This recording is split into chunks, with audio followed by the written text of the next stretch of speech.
everybody, to another episode of SaaS Stories. I'm super excited to be joined by Tony Yang today, Head of Growth at Mucker Capital and also co-founder and CEO of his own startup, Rev Optica. Tony, welcome.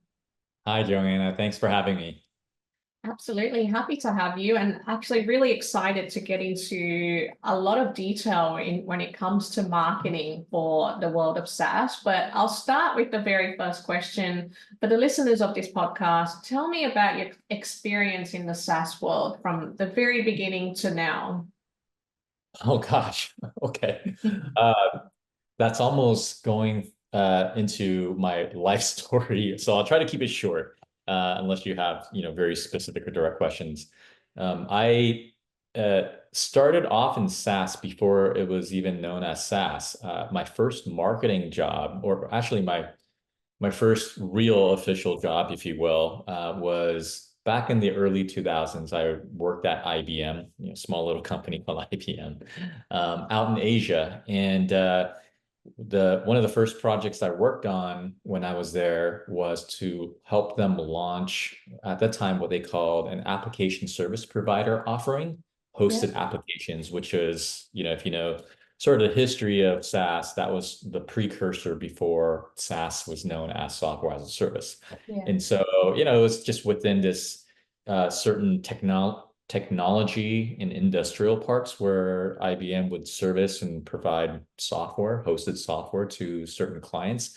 And that was the beginnings of SaaS, at least what IBM initially launched. This was in the early 2000s. And then I obviously moved on from there, went to business school, got my MBA after I moved back to the States. And then in the mid 2000s, that's when I started to work within SaaS startups. So I would say practically my entire 18, 19-year career has been mostly in SaaS. You could say that's my niche, if you will. What a great way to live your life, world of SaaS. I mean, it sounds like you've got some amazing history and experience there. I mean, you were in the world of SaaS whilst I was still graduating high school, so you definitely know a lot more than me, and I'd love to pick your brain today. Let's start with maybe some growth strategies that you would use for SaaS startups. What have you found has worked well? Yeah, that's a very broad question. I think that definitely pertains to my day job as the head of growth at Mucker Capital, That's right. where I mostly focus on B2B SaaS companies, but at the early stages. So think, using startup terminology, a 0 to 1 scenario, founders just trying to get started with scaling or growing their companies, and some of them haven't even found product market fit. And so a lot of times when we're talking about growth, or I'm rolling my sleeves and working with these founders at the very, very earliest stages, it's really around understanding who your target market is. And that is going back to the basics or the foundational or first principles of just good go-to-market marketing and sales, understanding your target ideal customer profiles, your ICPs, understanding your target buyer personas, especially for B2B companies. A lot of times you're not just talking to one type of person, but different types of personas, right? I do get the opportunity to work with B2C types of companies as well. And so I think the foundational or frameworks that we talk about with ICP and persona still applies. You still have to understand who your target audience is. So yeah, I'd say the answer to your question around growth strategies to use for startups, it would be different depending on the stage of the company. For later stage companies where they've already found product to market fit, and I've identified their messaging and value proposition. It really depends on what kind of business model they have, what kind of go-to-market strategy that will be specific to their particular company, whether it's leveraging channels and partners and people in the ecosystem, or if they have a product-led growth type of motion, right?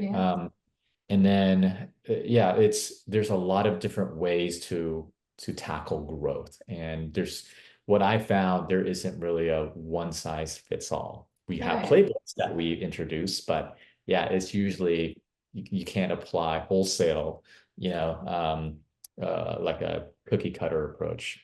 Yeah. Yeah, I would actually have to agree with that because I work mainly in B2B with SaaS, and you're right. It's never one algorithm that kind of helps everybody. It's kind of just testing and trying different things and seeing what works for that specific audience. But I love that you said, bringing it back to the foundation. So obviously learning who your niche is and really just catering to that niche. um, let's dive more into the world of B2B rather than B2C. I'd love to know maybe your approach to demand generation for the early stage startups. How would you approach that? Yeah. I think a lot of what we recommend to our early stage founders, B2B founders, is once they've identified or at least have some sort of hypothesis of who their target audience would be, one of the, I don't want to say easiest, but one of the initial channels that we encourage our founders to do is just simply do some outreach. You could call it outbound, but um, one trick that I've learned in my career, when you're at the very early stages and you just want to get some feedback, okay, is to lean into your um, role as a founder, or as a leader at a very early stage startup, and also lean into the fact that you're early stage. What I mean by that is a lot of times I see founders who want to start getting in, just some customers, right? And they bombard the market with emails and LinkedIn messages and, you know, maybe calls or automated voicemail messages, and they just go directly into sales or pitch mode. Yeah. And I think there's a time and place for that, but because the overall market is so saturated with these kind of messaging, you probably get a bunch of these every single day. I know I do, Yeah. and it doesn't stand out. And I think one way or one trick that I've encouraged our early stage founders to take is to change the messaging to take a more softer approach, and as opposed to just simply saying, I'm going to pitch you, I'm going to show you a demo, I'm going to bonk you over the head with all these features that I built that I think is super cool. The point at the very early stage is to make sure that you have an understanding of what problem or pain point you're solving for, or what kind of value you can provide. And if you can uncover that, that will naturally lead into interest by whoever you're reaching out to in your product. So it's a slight shift in terms of the messaging for outbound, is just taking a more softer approach, but just simply asking for people's time to provide feedback, make them feel like they're the expert, Mm. right? And so I think, at least from my experience, a lot more strangers that you're potentially reaching out to via cold outreach, they're more willing to respond to something like that. I think people are more altruistic with their time if you approach it in that way. Yeah, So and that's it's a one very method. genuine approach too. Like you're pretty much telling them why you're doing the outreach and you're Yeah. asking for advice rather than trying to sell them something. And I think human nature, people want to help other people. So when they get asked for advice, they're more likely to respond back and you're more likely to build that relationship and connection that way. So that's a really good approach. Thank you for that. Yeah, absolutely. And I think just to add on to that, if you have uncovered, so there's a terminology in startups around product market fit, and people think that it's such a nebulous term, in the sense that people startup experts will say, well, you'll know you achieve product market fit when you get there. Well, that's not helpful, right? And so something that I zero in on is message to market fit. That's easier to test for, right? And so when you're doing these outbound messages or outreach, if you hit upon a need with your target audience, they're going to respond because it's top of mind for them. Yeah. And so I think that's it's placing the emphasis or the core focus on them and solving for their needs. And people will be more willing to respond because, hey, if you come to me and say, I'm working on something that could potentially solve this pain point that I think, people like you may have, because I've done some research and I've talked to other people in your role, your job titles. Some for the prospect, they would be more likely to respond, right? Yeah. If it's really top of mind. Yeah, make it about them and their challenges rather than about yourselves, which I think is the type of messages I'm bombarded with on LinkedIn. And you're right, I don't think they work. It's definitely quite frustrating watching people try with these messages. So yeah, I hope we can help them maybe on this podcast to learn new ways. Yeah. Earlier you mentioned product-led growth. Can you tell me a little bit about that and how that plays into your overall strategy? Oh gosh. Okay. Product-led growth is, as you know, one of those extremely buzzy words today, or it has been the last few years, kind of like account-based marketing, which I think, you and I have chatted about before we hopped into this interview. But yeah, product-led growth, what I found is that for those that aren't really well versed in it, let's just say, they automatically think or equate product-led growth as akin to just offering your product for free, such as offering a free trial or a free account, or they think about it as a self-service type of flow or motion. Yeah. Now,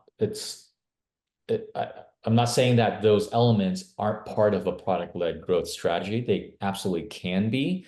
But in my opinion, product-led growth is essentially a go-to-market strategy where you're trying to understand how do you utilize a product and product experience with users to drive growth.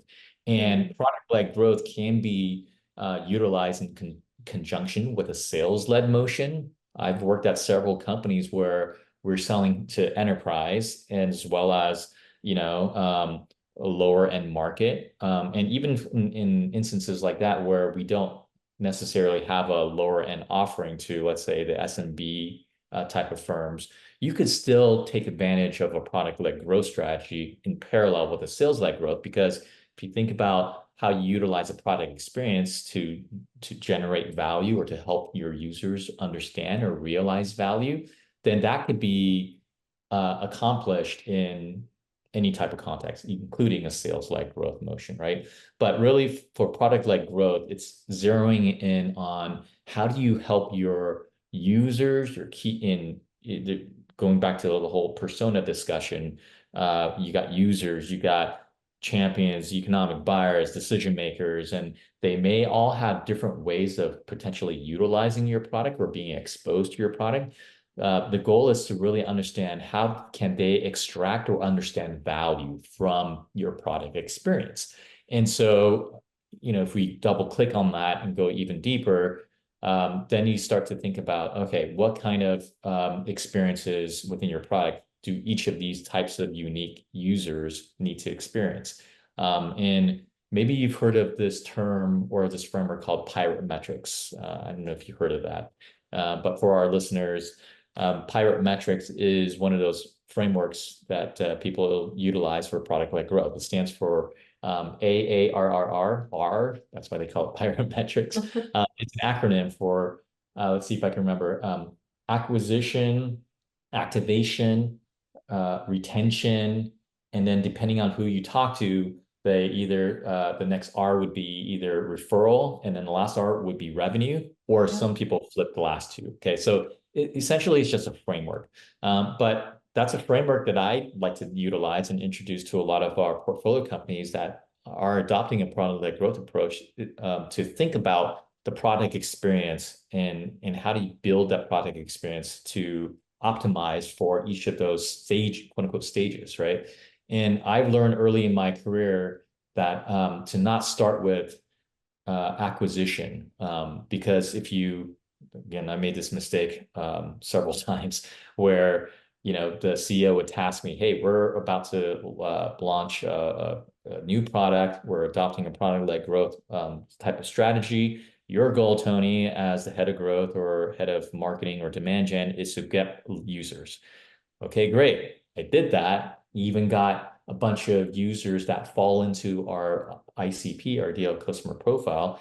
But because we didn't really focus on the latter stages of the user experience, they ended up just falling off. They sign up for an account and nothing happened, right? And so for me, I always encourage our founders to start backwards, or at the very least, start from the moment of retention, where you understand what retention it looks like.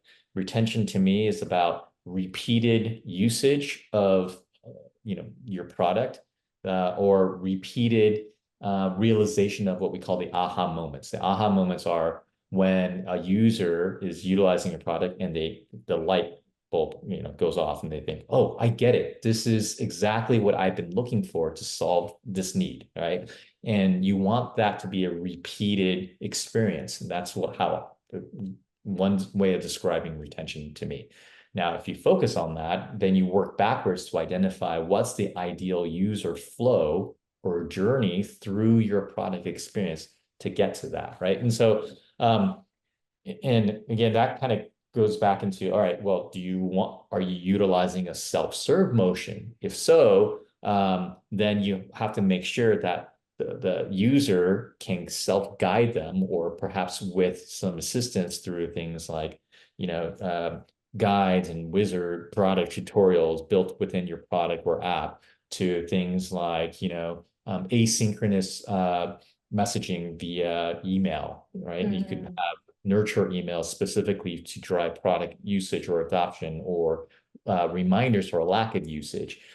You could utilize, humans in the loop. This is where customer success teams are typically employed when a new user signs up, or even taking the previous example of enterprise type of motion, right? You could essentially set up, like a pilot program. You call it a product-led growth scenario. It's for enterprise. You providing them a pilot program, but you want to make sure that their usage of your product in this pilot is successful, right? So I know this is sort of a long-winded answer to product-led growth, because it's such a deep topic that I feel like there's a lot of misunderstanding in it, and people think product-led growth is equal to a free offering, and then by free, people are automatically going to use the product and then upgrade. No, you have to develop a strategy for that. And it's also not just,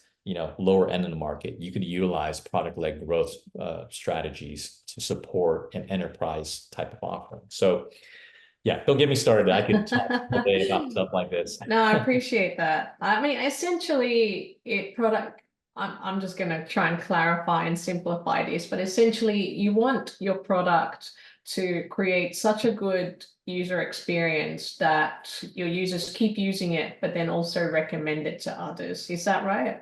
Yeah, I think you touched upon a great point about one of the last R's of the Pirate metric framework, referral, right? So, and not all products have some sort of virality built in, virality could be in the sense of, the natural usage of your product, where, like a product, you could get additional usage out of it. Classic example being Dropbox in the early days. You're probably familiar with that case study. If I were to sign up for a free Dropbox account back in the day, if I wanted extra storage and I invite someone else, then I get an extra gig of storage for free. Right? That's the Dropbox story, isn't it?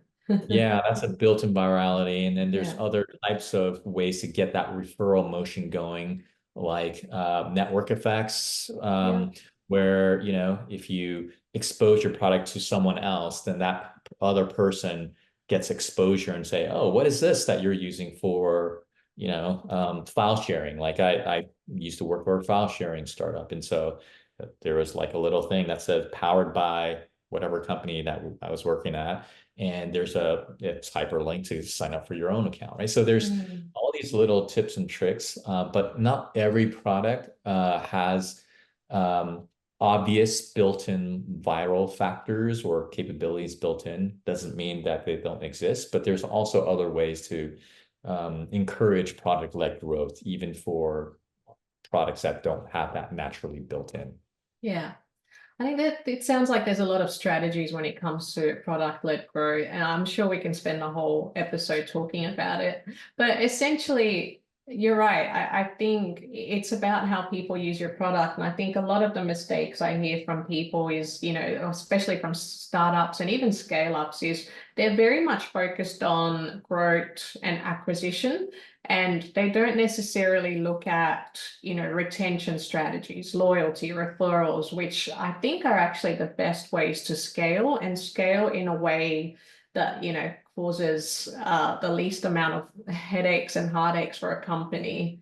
Yeah. Just coming back to that, what other common mistakes do you see SaaS startups and scale-ups make with their go-to-market strategies? Yeah, that's a good question. Let me provide two answers, and they may be related. And the first one is sort of tying into what we were just talking about with product-led growth, where you and I were just talking about if we focus on acquisition and first, and you don't you're not focusing on making sure the downstream user experiences are buttoned up. That's almost very similar to traditional demand gen when you think about the funnel, right? Like we're all familiar with the funnel and using terminology like marketing qualified leads, Yeah. MQLs, and sales accepted leads, SAL, sales qualified leads, SQLs, and then you got depending on your CRM of choice, how you define deals, sales deals, and sales opportunities, and you got all these stages, right? That I think is a really good example or parallel product-led growth in a funnel, where if you just focus on the top of the funnel or top of the product experience, acquisition, or top of the funnel, and you don't focus on any of the ways to optimize throughout the rest of the experience or funnel, that's where the funnel becomes leaky, right? And that's been an age-old sort of debate between sales and marketing at B2B companies, where people are pointing fingers at each other. I just generated from a marketing perspective. I'm, marketing team, and I did this. I was full on guilty of this. Hey, sales leader, I just generated, 3 times as many MQLs compared to last quarter for your team. How come you guys aren't following up? And then salespeople will come back and say, well, your MQLs are crap. And it's a waste of time. I'd rather go do my own outbound and source, the right people, right? And so, yeah, I think that's just one of those basic mistakes that those who are maybe new to demand gen don't often think about. Now, part of it, at least in my experience, is not necessarily the fault of the marketing person or team or leader. Let's be completely honest. A lot of times it's the CEO or the board, and they say, marketing, you're measured on MQLs, and this is how we define MQLs. These days, at least forward-thinking sales and marketing teams are now thinking about marketing being tied to metrics or KPIs that are aligned more with the business goals, whether it's revenue or bookings or closed won sales, or even just simply pipeline and new deals generated, or maybe not even new deals. It's just there's a function for customer marketing, right? So land and expand opportunities. I think that's the way to go. But yeah, that's the first mistake, to answer your question, which is not focusing on the lower stages, lower end of the funnel. The second mistake, I think, is also related to what you and I were just talking about earlier around getting bombarded with messaging that's really focused upon, hey, we're trying to sell you or pitch you. Here are all the greatest features, and Yeah, and they name drop, 3 customer logos that we've never heard of before and don't really care. I think one of the biggest mistakes for demand gen is simply focusing on, your product and maybe slightly better talking about value prop. I think this goes into this whole concept of what I call the buyer journey decision framework, which is your funnel and what the prospect is going through in their decision-making process are two different things. The buyer journey is different than your funnel. Ideally, they would be aligned, but in reality, they're often not. And so what happens is if those things are not aligned, you get low conversion rates through your funnel. And that's where we see things like, okay, well, marketing, we just generate a bunch of MQLs and we define MQLs as people who are the right ICP fit and persona, but they're not yet ready to make the decision to talk to sales or much less buy, right? And so this goes into the whole concept of demand creation and demand capture. And I'm sure you and your readers have heard these terms discussed in marketing circles. There's a time and place for certain types of messaging around product and value prop. I think those will definitely land much, it would land much more with your target audience if they are already convinced of the why and the why now.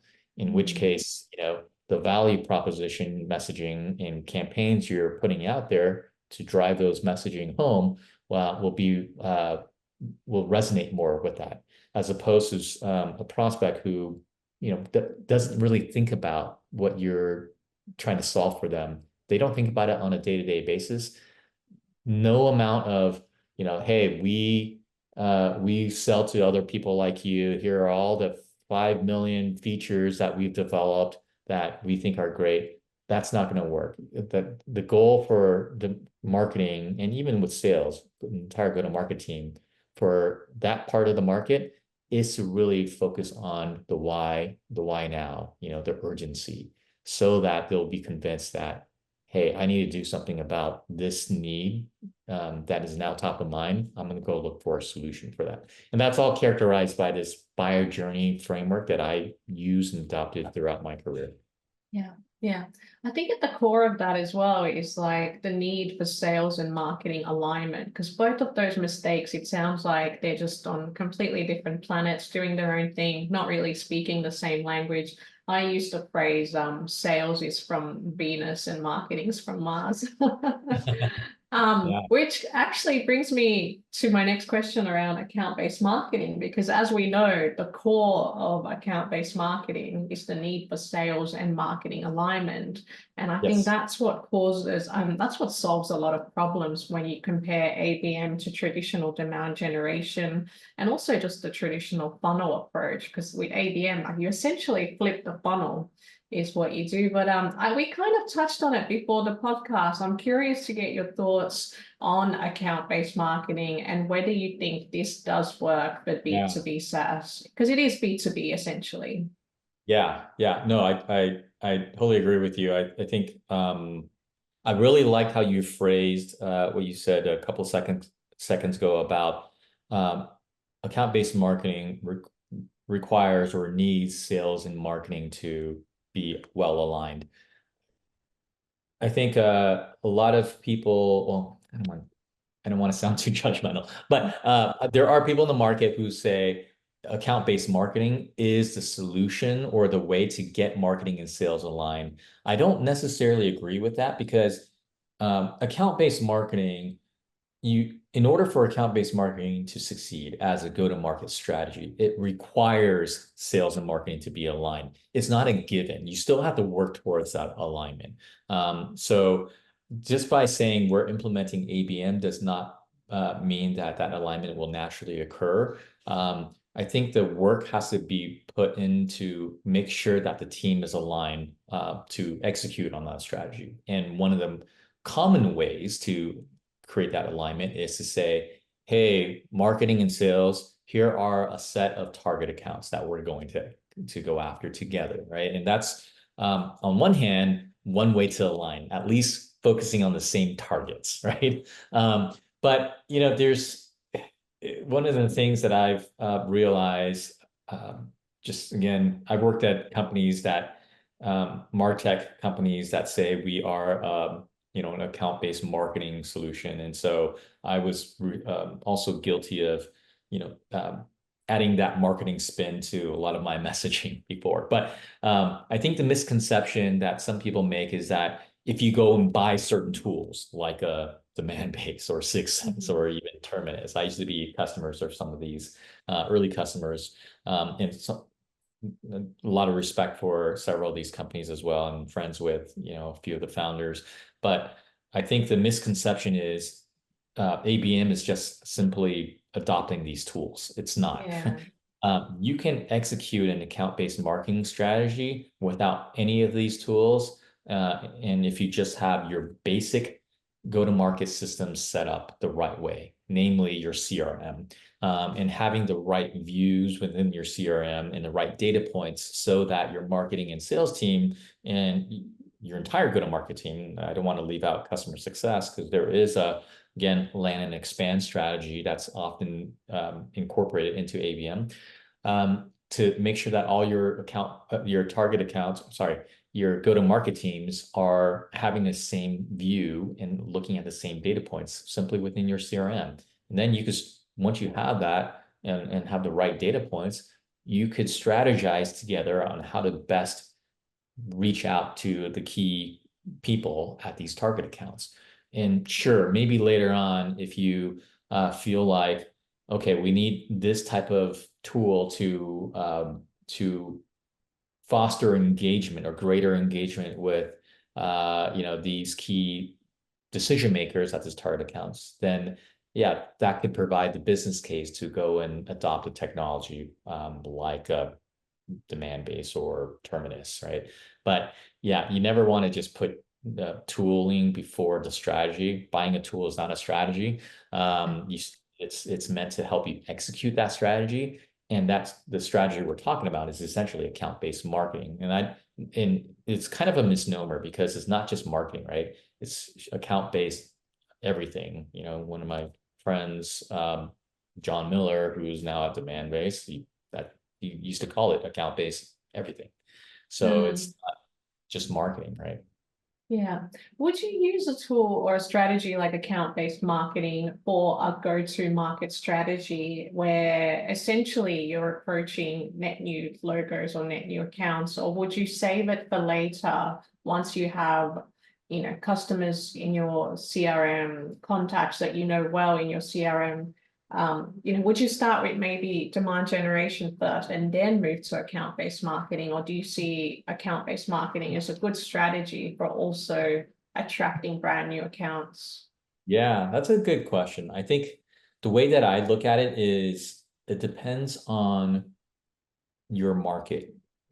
And that's for a lot of the early stage companies that I work with, it's unknown, right? And so I say that because it's unknown, meaning they're just getting started. They have a hypothesis of the market that they're trying to sell to. And so with that hypothesis, perhaps starting off with a, very broad ideal customer profile definition, you start with that, and then you start doing what we consider just traditional demand gen, where, you're running these campaigns and all in the, with the goal of trying to figure out, okay, is this truly our target market? Now, there are companies, I could think of a handful that I'm working with regularly that they know their entire market because they're very focused on a certain niche, where their entire world or total addressable market is this. Let's just say, I don't know, secondary education. They're selling ed tech to universities, let's just say public universities in North America. Okay, that's a very well-defined market. They could probably go and find a list somewhere. And so, and if that is their ICP and it's not, primary schools, K through 12, it's not, that profile of schools, it's not private schools for whatever reason, I'm just using this as an example, then why run, very broad-based demand gen type of campaigns where you might get interest from prospects that don't fit into your target ICP, right? And so in that example, named account or account-based marketing or account-based everything approach makes a lot of sense. Now, going on the other end of the spectrum, there are certainly B2B companies that I've worked with internally as the person running growth, as well as those I'm advising now, that are more of a higher volume, higher velocity type of play, where the typical deal size or ACV, average contract value is, let's just say hundreds of dollars a month. And do we feel that account-based marketing is a good strategy for that? Well, I guess it depends on how someone defines account-based marketing.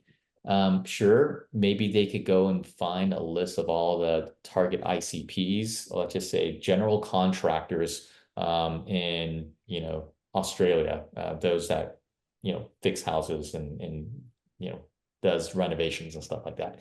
But you could probably find a list somewhere like that as well. But if your product is, a $200 subscription every month where someone could just swipe their credit card, it's not going to be a long sales cycle. Yeah, you could do an account-based marketing approach, but it would be more of a one-to-many, that you probably have heard that term, where it doesn't make sense to spend a lot of time, energy, investment, hiring specific teams just to win over a $200 a month account, Yeah. So yeah, I think there's nuances to that question around, how do you implement ABM, or should you implement ABM or account-based everything versus a traditional demand gen approach? So Yeah. No, that's a really good point. I think it definitely matters the deal size for one. The sales cycle, I think they're generally quite long, but then at the end you get hundreds of thousands of dollars, then that makes sense. And yeah, I think if your niche is quite defined as well, you know exactly who your target audience is, and your total addressable market is quite a small size, then it makes sense to do account-based marketing. Let's pretend like we're going to do a one-to-one or a one-to-few campaign with ABM. What are some key strategies you would implement from the get-go? I know with personalization, there's so many different ways you can go. So maybe let's drill down into that. How would you approach personalization for those? yeah, that's great. Great question. And I'm helping a company do that specifically right now. And so for higher ticket type of deals where you're selling heavy enterprise, okay, and we could define enterprise as large organizations where it will be potentially a long sales cycle, multiple people involved in the decision-making process, and the ACV is quite high, super large organization, and a large potential deal size. Is if you can identify the right people ahead of time, okay? You got these 10 accounts, or let's just say one account, okay? We know we want to sell into this account. And based off of the user or buyer personas and the typical decision maker type of roles, we feel comfortable that it's these 3 people or 2 people. And you could find those people on LinkedIn or any data provider, okay?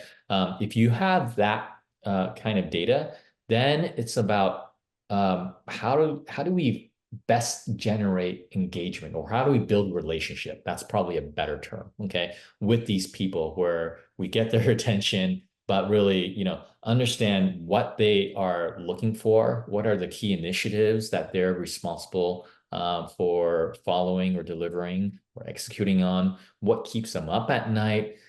It's really about understanding at a very deep level the needs of that company, but also specifically the needs of the key decision makers, right?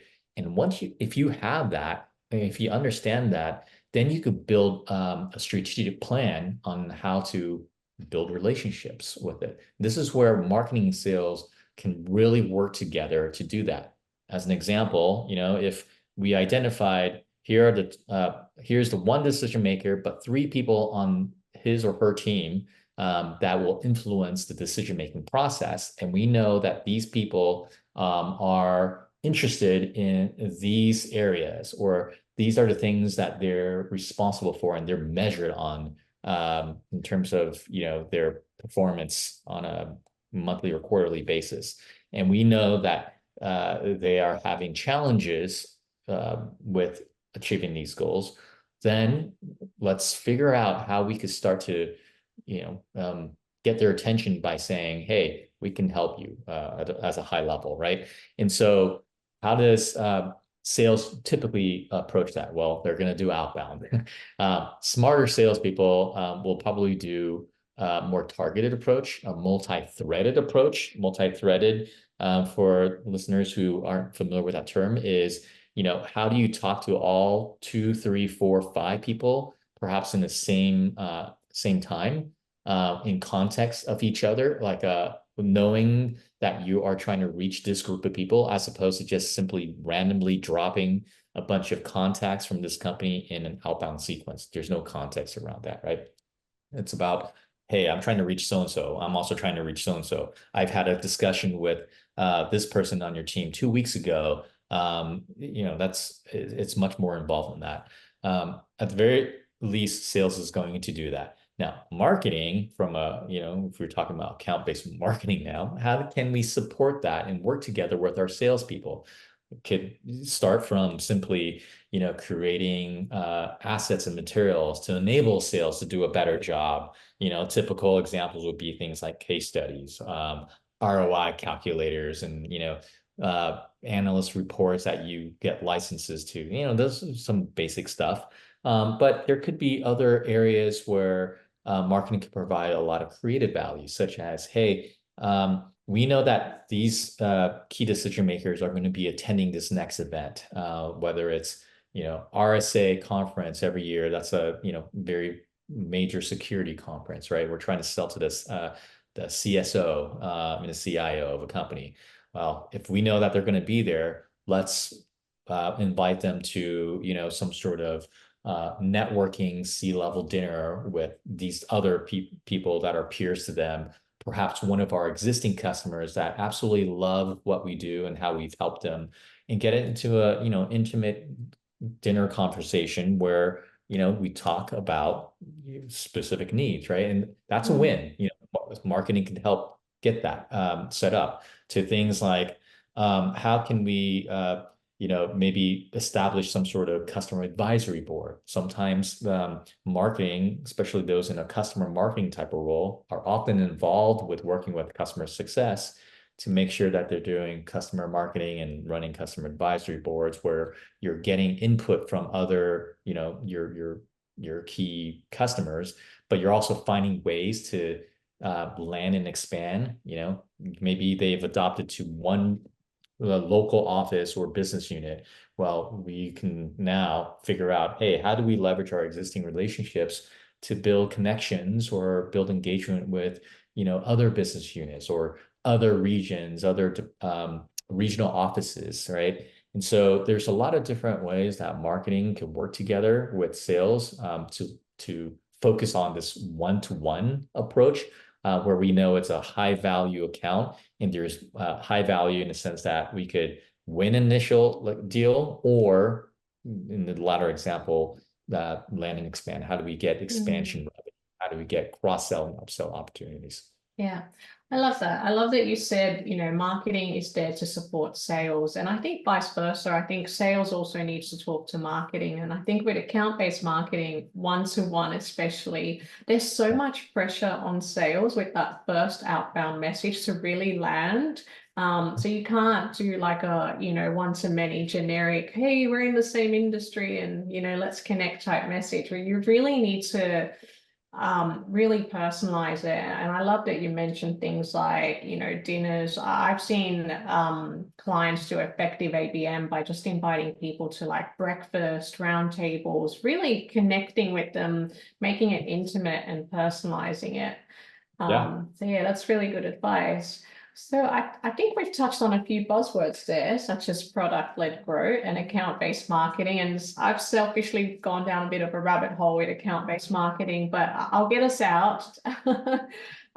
Coming back to the buzzwords, let's explore future trends that are shaping the B2B SaaS industry. What do you think is the future of B2B SaaS? Oh gosh. Well, I think what's been on top of many people's minds is this whole AI, Of course. right? Chat GPT, large language modeling, LLMs, and I can't say that I could predict the future in that regard.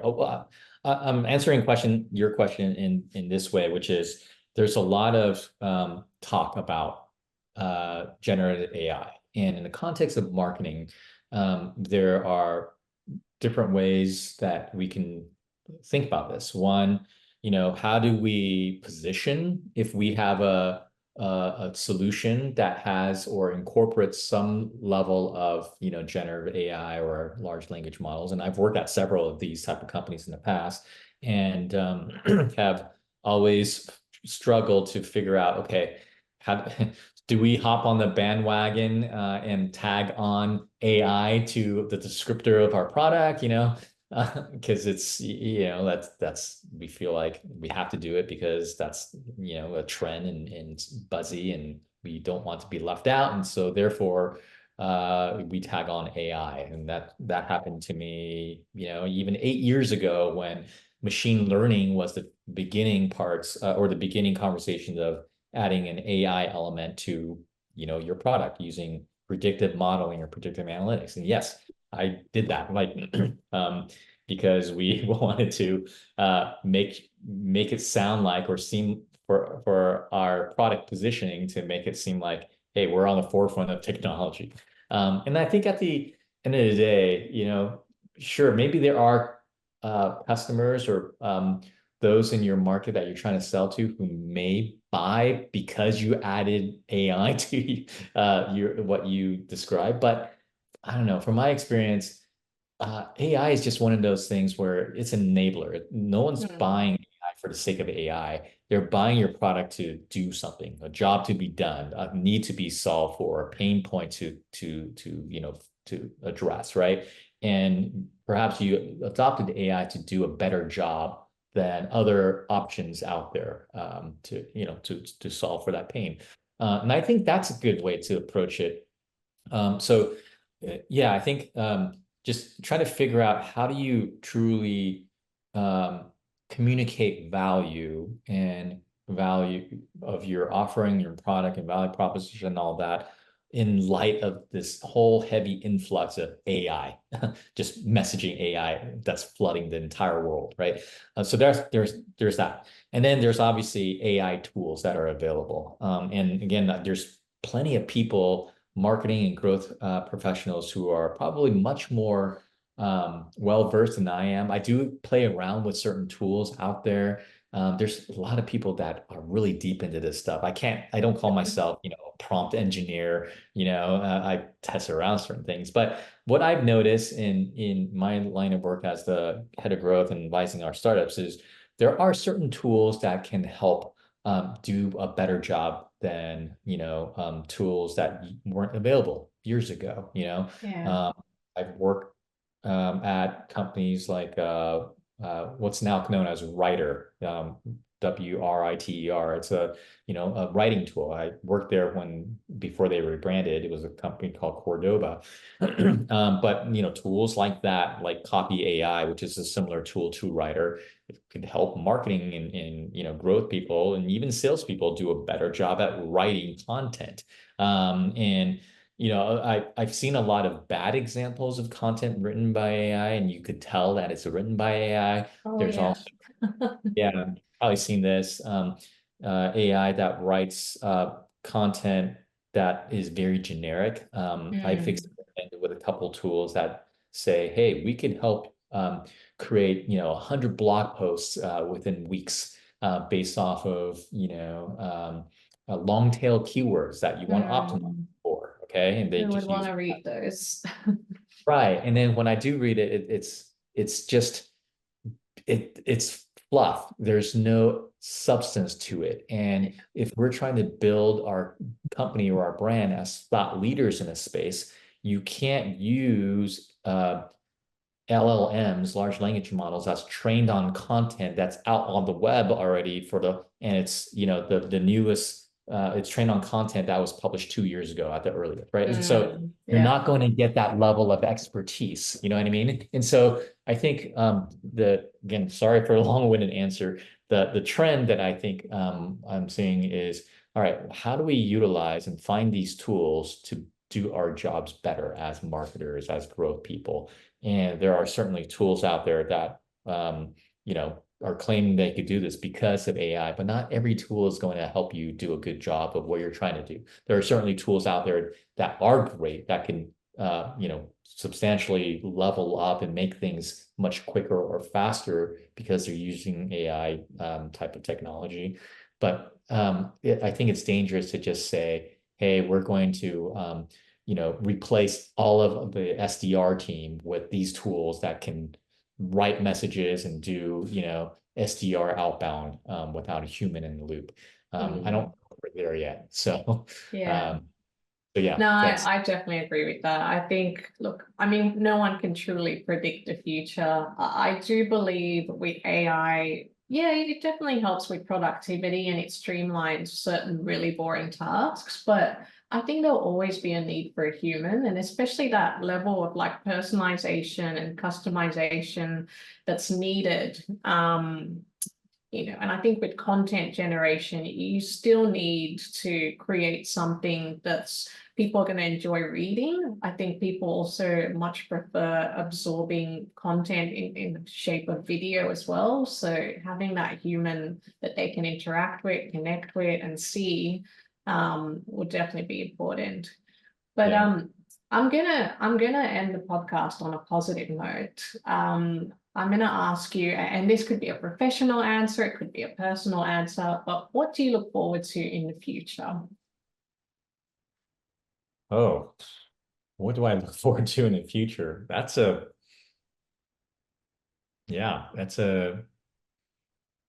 don't know how to answer that. Well, I'll say this. So, like when you and I were talking offline before this podcast started, and you gave me a really nice intro. My primary role is head of growth at Mucker, but I've been working in startups for so long that I've sort of caught the bug myself and have started my own startup company. And I'm not trying to, do a pitch or anything about my company. But I think to answer that last question, what I do I look forward to?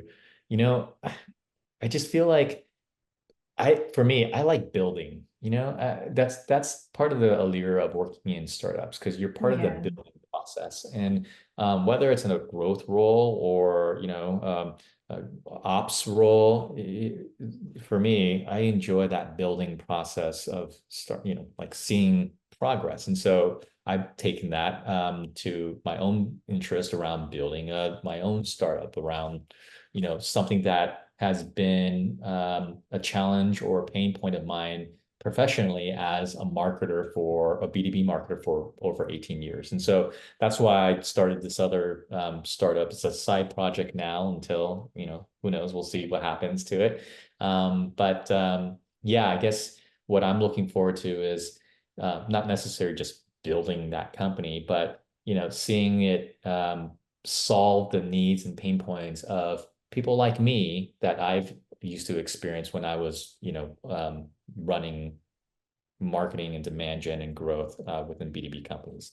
I think hearing the needs that people are sharing with me as I approach them and say, hey, I'd love to hear about your needs and how I can help you, or at least help inform me on how I can build something to address that. And then actually showing it to them. I don't know. I find a lot of joy in that because it's like, yeah. oh, not crazy. There are other people who has this